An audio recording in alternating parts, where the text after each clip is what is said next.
Hello student, welcome to the Ria Tutor YouTube channels. I am Professor R.R. Moy. We are going to discuss the chapter first, Mathematics first in a 12th standard. Before the starting the concept, we discussed the firstly the introductions of mathematical logic.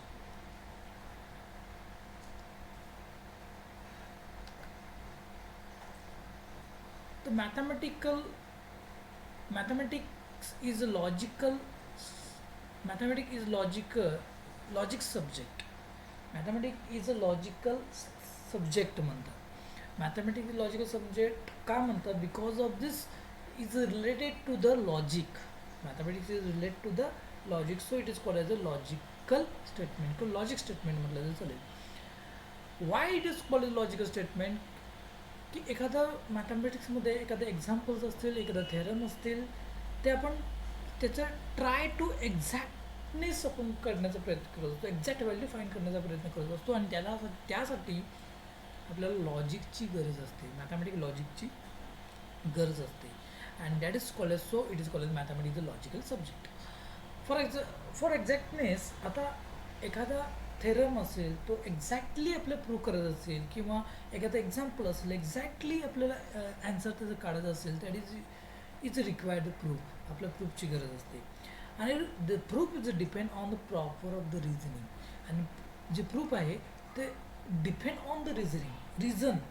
हे proper रिझनची गरज असते. Mathematics आपण कुठलाही problem solve करत असताना, कुठलेही theorem prove करत असताना आपल्याला प्रॉपर रिझनची गरज असते. आणि ते रिझन्स इज रिझनिंग इज रिझनला रिक्वायर काय लागतं?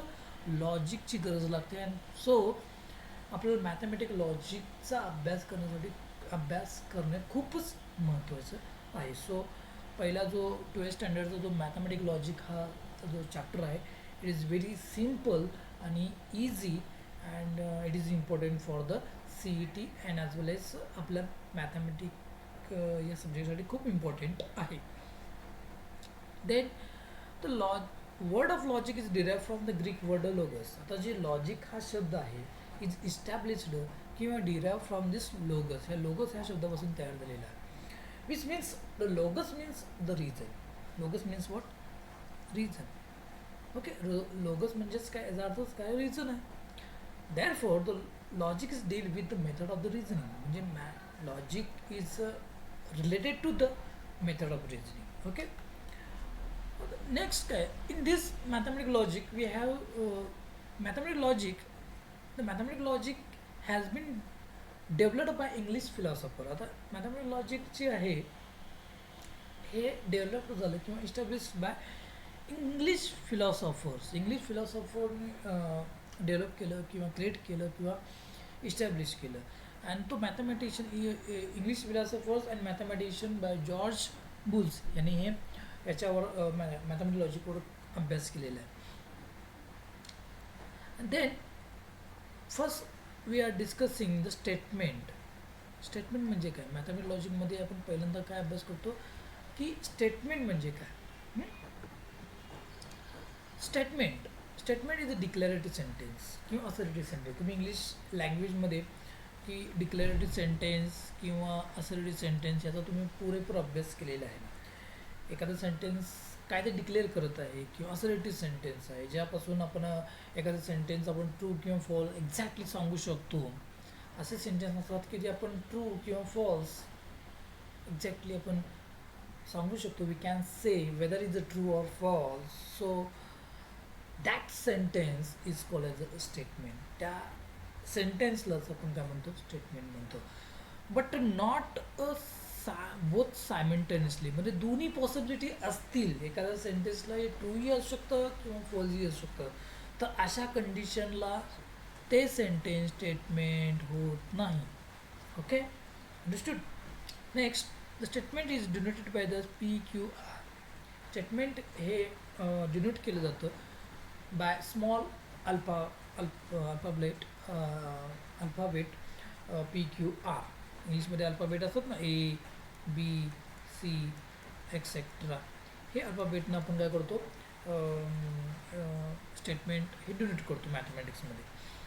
आता बघा पहिलं एक्झाम्पल दिलेलं आहे, एक मॅथमॅटिक सिम्बॉल्स आहेत 2+3, एक इक्वेशन आहे 2+3 इज इक्वल टू, म्हणजे दोघांची ॲडिशन केली 2+3 इज इक्वल टू 5. आता एक हे एक मॅथमॅटिकल एक एक्झाम्पल आहे 2+3 इज इक्वल टू 5. हे एक्झाम्पलसुद्धा सेंटेन्स होऊ शकतो आणि सेंटेन्स हे स्टेटमेंट होऊ शकतो. Y it is a statement? Because हे जे दिलेलं जे सेंटेन्स आहे 2+3 इज इक्वल टू 5, हे आपण which is we can say that whether is a true or false, आपण हे ट्रू किंवा फॉल्स हे सांगू शकतो. And that is called as ह्याला आपण स्टेटमेंट हे म्हणू शकतो. स्टेटमेंट म्हणजेच काय, असे सेंटेन्स की ज्याला ट्रू ऑर फॉल्स आपण म्हणू शकतो.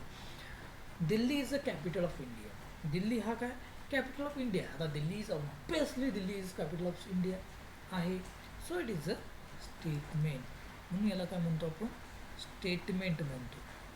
स्टेटमेंट म्हणजे काय, असं सेंटेन्स की ज्याला आपण ट्रू ऑर फॉल्स म्हणू शकतो, असं आपण काय म्हणतो स्टेटमेंट म्हणतो. म्हणजे हे स्टेटमेंट, ही स्टेटमेंट होऊ शकतो. म्हणजे this is there are the example of this statement. आता पुढे सांगितलं आहे each statement is either true or false. आता प्रत्येक स्टेटमेंट हे काय असतं की आयदर ट्रू ऑर फॉल्स असू शकतं. म्हणजे स्टेटमेंट हे ट्रू किंवा फॉल्स असू शकतं. समजा एखादं स्टेटमेंट ट्रू असेल, तर त्याची ट्रूथ व्हॅल्यू काय असते, टी असते. त्याची ट्रूथ व्हॅल्यू काय असणार आहे, टी असते. आणि हे आपण ते ट्रूथ व्हॅल्यू टीनं डिनोट करतो, कॅपिटल टीनं डिनोट करतो. समजा एखादं स्टेटमेंट फॉल्स असेल, if the statement is a false, then the truth value is a F. आपण त्याला काय करतो, एफनं डिनोट करतो. आता काही स्टेटमेंटचे एक्झाम्पल दिले आहेत बघा. Every triangle has a 3 side. आता ट्रायंगलला 3 साईड असतात, हे आपल्याला 5वीपासून आपण शिकलेलं. The triangles has a 3 sides. Obviously, it is a statement. Why it is a statement? Because की हा जो सेंटेन्स आहे आपण ट्रू किंवा फॉल्स सांगू शकतो. It is a true. आता ट्रायंगलला 3 साईड असं ही ट्रू आहे. सो त्याची ट्रूथ व्हॅल्यू काय झाली, टी झाली. Okay, understood. आता Mumbai is capital of Maharashtra. आता मुंबई हा कॅपिटल आहे, राजधानी आहे महाराष्ट्राची. तर ऑब्वियसली हे सुद्धा काय होणार आहे, स्टेटमेंट होणार. ओके, हे सुद्धा स्टेटमेंट होणार. आणि ह्याची ट्रूथ व्हॅल्यू काय झाली, truth which is a true. हे सेंटेन्स जे आहे हे काय आहे, ट्रू आहे. आणि सेंटेन्स ट्रू आहे आणि त्याची ट्रूथ व्हॅल्यू काय झाली, टी झाली. Okay, understood. आता पुढचं बघा. Every equilateral triangle is an equiangular triangle. Every equilateral triangle is an equiangular triangle. म्हणजे इक्विलॅटर, आता इक्विलॅटर ट्रायंगल म्हणजे काय, ऑल साईड्स आर इक्वल्स, त्याला आपण काय म्हणतो, इक्विलॅटर ट्रायंगल्स. आता ऑब्वियसली तुम्ही ऑलरेडी स्टडी केलेलं, we have the study that in 8th standard, 9th standard, 7th standard, की every equilateral triangle has a equiangular triangle. त्याचे अँगल्स काय असायला पाहिजे, इक्वलच असायला. ऑब्वियसली इट इज हे statement, obviously it is statement आहे. आणि स्टेटमेंट तर आहेच, आणि विच इज अ ट्रू, ते ट्रू आहे आणि त्याची ट्रूथ व्हॅल्यू काय आहे, टी आहे. अंडरस्टूड. नेक्स्ट, आता बघा एखादं सेंटेन्स इंट्रोगेटिव्ह, हे तुम्ही सगळं इंग्लिशमध्ये, इंग्लिश लँग्वेजमध्ये शिकलेलं आहे. इंट्रोगेटिव्ह सेंटेन्स, एक्सक्लॅमेटरी सेंटेन्स असेल, कमांड असेल एका सेंटेन्सला, ऑर्डर असेल, request, suggestions are not a statement. हे कधीही स्टेटमेंट होत नाही. अंडरस्टूड. म्हणजे कुठले इंट्रोगेटिव्ह सेंटेन्स, इंट्रोगेटिव्ह म्हणजे क्वेश्चन मार्क टाईपचे जे सेंटेन्स असतात ते कधीही स्टेटमेंट होत नाहीत. एक्सक्लॅमेटरी सेंटेन्स जे असे टाईपचे जे सेंटेन्स असतात ते कधीही स्टेटमेंट होत नाही. कमांड्स, ऑर्डर, रिक्वेस्ट टाईप जे क्वेश्चन सेंटेन्स असतात ते कधीही सेंटेन्स होत नाही. सजेशन टाईपचे जे क्वेश्चन असतात, सेंटेन्स असतात ते कधीही स्टेटमेंट होत नाहीत. हे लक्षात ठेवा. फॉर एक्झाम्पल मी एक एक्झाम्पल घेतो बघा. What is your name. मी एक एक्झाम्पल घेतो. What is your name. आता हा जो सेंटेन्स आहे हे क्वेश्चन मार्क टाईप क्वेश्चन्स आहे, म्हणजे दॅट इज इंट्रोगेटिव्ह सेंटेन्स आहे. इंट्रोगेटिव्ह सेंटेन्स असेल that is not a statement. ते स्टेटमेंट होणार नाही. वाय, ऑलरेडी नोटमध्ये मी सांगितलेलं आहे की इंट्रोगेटिव्ह सेंटेन्स असेल, एक्सक्लॅमेटरी सेंटेन्स असेल, command, order, request, suggestions are not a statement. Understood. मग अजून एक एक्झाम्पल बघा. Open open the window. Open the window. Open the window. आता ओपन द विंडो हे रिक्वेस्ट टाईप सेंटेन्स आहे. रिक्वेस्ट किंवा ऑर्डर टाईप सेंटेन्स आहे. अशा टाईपचे सेंटेन्स आहे की हे आपण we cannot say the whether the true और false, so it is not a statement. Understood. Okay. तर नेक्स्ट बघा, तो ओपन सेंटेन्स म्हणजे काय. ओपन सेंटेन्स म्हणजे काय असतं ते आपण पाहू. इथं एक ओपन सेंटेन्स म्हणजे काय, एखाद असे सेंटेन्स आपल्याला, a sentence which is not a determined truth value, that sentence is called open sentence. असे सेंटेन्स की जे त्याची आपण ट्रूथ व्हॅल्यू फाइंडच करू शकत नाही. असे त्याचे ट्रूथ व्हॅल्यूज आपण काय करू शकत नाही, फाइंडच करू शकत नाही. फाइंडच करू शकत नाही अशांना आपण काय म्हणतो, ओपन सेंटेन्स म्हणतो. जसं एक फॉर एक्झाम्पल मी घेतलं इथं 5x+6 इज इक्वल 0. हे ओपन सेंटेन्स आहे. वाय इज ओपन सेंटेन्स, की ज्याचे आपण ट्रू, हे सेंटेन्स जे आहे हे आपण ट्रू किंवा फॉल्स असू शकत नाही. कधी इफ त्याची जी एक्सची व्हॅल्यू जर दिली असेल, तर देन आपण सांगू शकतो की हे ट्रू आहे किंवा फॉल्स आहे. पण त्याची एक्सची व्हॅल्यू जर या ठिकाणी व्हेरिएबलची व्हॅल्यू जर दिली नसेल तर मात्र हे काय होणार आहे, ओपन सेंटेन्स होणार. आता बघा, he is a tall, he is a tall, he is a tall, she is a pretty. अशा टाईपचे जे सेंटेन्स असतात हे हे ओपन सेंटेन्स असतात. Why it is called open sentence, की ते आपण ना ट्रू सांगू शकतो ना फॉल्स सांगू शकतो. वाय, बिकॉज की बघा, ही इज टॉल. आता ही इज टॉल आहे, आता तो टॉल आहे. एखादा स्टुडंटने सांगितलं की हा टॉल आहे, असं एखादा सांगितलं, दुसरा स्टुडंट म्हणणार he is not a tall. Is possibilities आहे की ते ट्रूही असू शकतं किंवा फॉल्स असू शकतं. We cannot say anythings about that. So it is called as a open sentence. Mathematics is interesting subject. आता मॅथमॅटिक्स इज इंटरेस्टिंग सब्जेक्ट. बाबांनो, काहींना मॅथमॅटिक्स इंटरेस्टिंग सब्जेक्ट नसतो, कारण त्यांना मुळातच मॅथमॅटिक्स समजत नसतं. जन्मजातच त्यांना रोग असतो मॅथमॅटिक्सचा. तसंच मॅथमॅटिक्स हा प्रत्येक स्टुडंटचं इंटरेस्टिंग सब्जेक्ट असेल असं काय नाही. म्हणजे इट इज हे जे सेंटेन्स आहे हे पॉसिबिलिटी, दोन्हींची पॉसिबिलिटी असू शकते. हे पॉसिबिलिटी दोन्हींची असू शकते. एक तर आयदर ट्रू असू शकतं किंवा फॉल्स, दोन्ही. तर पॉसिबिलिटी बोथ पॉसिबिलिटीज असू शकतात. बोथ पॉसिबिलिटी म्हणजे बोथ पॉसिबिलिटी कुठले, की हे ट्रू किंवा फॉल्स हे दोन्ही असू शकतं. अशा सेंटेन्सला आपण काय म्हणतो, ओपन सेंटेन्स म्हणतो. अंडरस्टूड. ओके.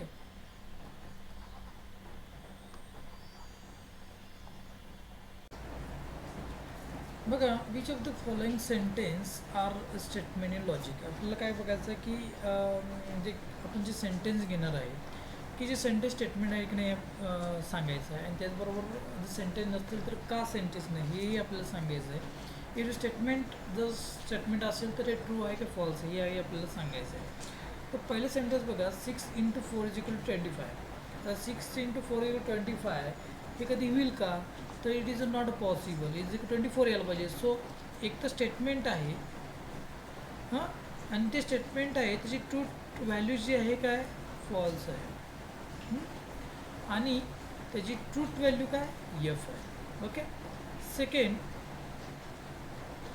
सेकंड एक्झाम्पल,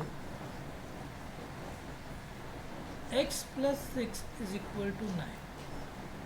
आता x+6 = 9 ही ओपन सेंटेन्स आहे. आणि open sentences cannot be statement. हे कधीही स्टेटमेंट होत नाही. सो हे स्टेटमेंट नाही. Third, what are you doing. तो व्हाट आर यू डूइंग हे क्वेश्चन टाइप सेंटेन्स आहे. सो इंट्रोगेटिव्ह सेंटेन्स आहे. सो इंट्रोगेटिव्ह सेंटेन्स असल्यामुळे नॉट अ स्टेटमेंट. रिझन तुम्हाला काय लिहायला लागेल, because it is a interrogative sentence. Okay, त्यामुळे स्टेटमेंट होणार नाही. नेक्स्ट बघा, next example, the quadratic equation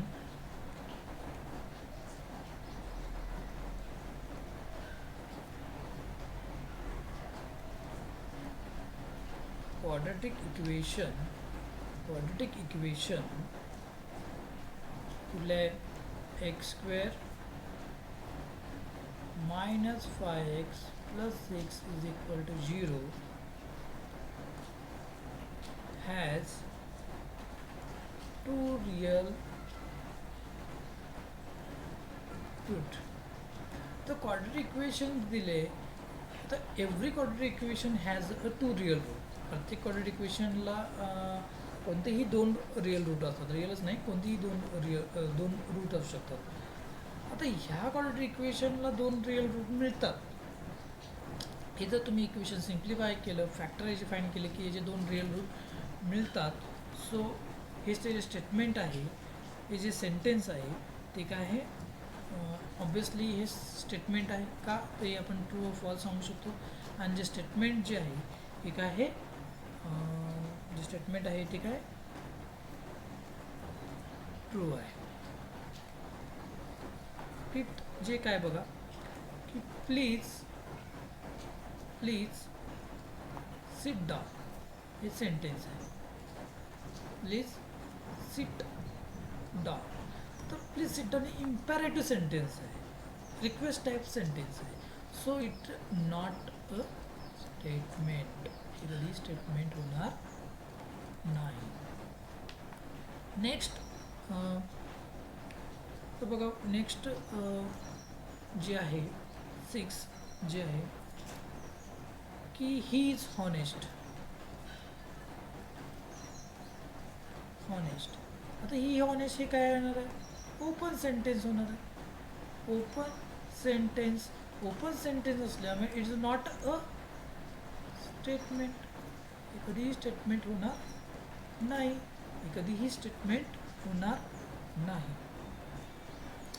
अजून एक एक्झाम्पल 7 मी एक्झाम्पल घेतो लास्टचं. The square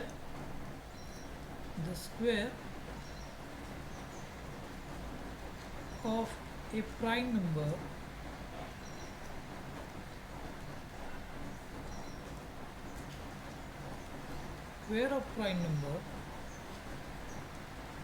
is a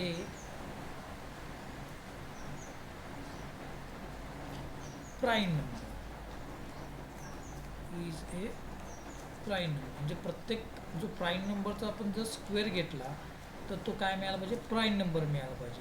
it is possible. आता मी एक प्राईम नंबर, एखादा 3 हा प्राईम नंबर घेतला आणि त्याचा जर स्क्वेअर घेतला तर 9 येतो. पण 9 हा कॉम्पोजिट नंबर मिळतो ना. It is called as composite number. म्हणजे द प्राईम नंबरचा जर स्क्वेअरला तर प्राईम नंबर मिळेल, याची पॉसिबिलिटीज नाही आहे. सो हे जे हे ॲक्च्युली हे स्टेटमेंट आहे. It is statement but not a true. म्हणजे हे काय फॉल्स आहे. ओके, जी ट्रूथ व्हॅल्यू काय एफ आहे. सो होप की तुम्हाला हे स्टेटमेंट आणि ओपन सेंटेन्स हे चांगल्या प्रकारे समजलं असावं. नेक्स्ट लेक्चरला आपण पाहणार आहोत की simple, compound statement, conjunction, disjunction, conditional statement आपण पाहणार आहोत नेक्स्ट लेक्चरला. Okay, thank you very much.